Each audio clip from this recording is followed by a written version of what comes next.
கார்த்திகா, எனக்கு ஒரு மெசேஜ் வந்திருக்கு. என்னன்னு மட்டும் பார்த்து சொல்லு. மாமா, உனக்கு ஓட்டர் ஐடி அப்ரூவ் ஆகலன்னு வந்திருக்கு மாமா. அது அப்ரூவ் ஆகணும்னா உங்க அப்பாவோட அட்டோசியேஷன் வேணும் மாமா. என்னப்பா சொல்ற?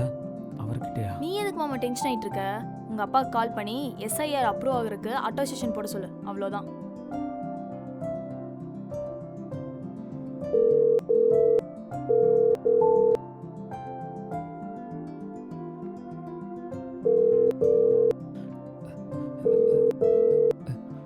அட்டன் பண்ணலப்பா.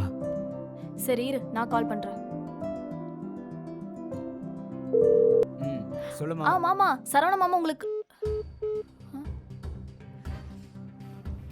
மாமா, உன் பேர் சொன்னதும் மாமா கால் கட் பண்ணிட்டாரு.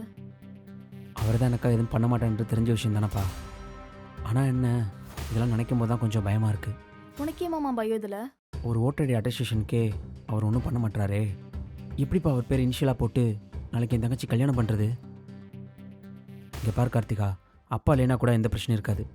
ஆனால் அப்பா இருந்தும் அவர் பேரை வெளியில் சொல்லாமல் இருக்கிறது ரொம்ப தப்பாக இருக்கும்பா. நீ எதுக்கும் கவலைப்படாத மாமா, காலம் எல்லாத்துக்கும் பதில் சொல்லும்.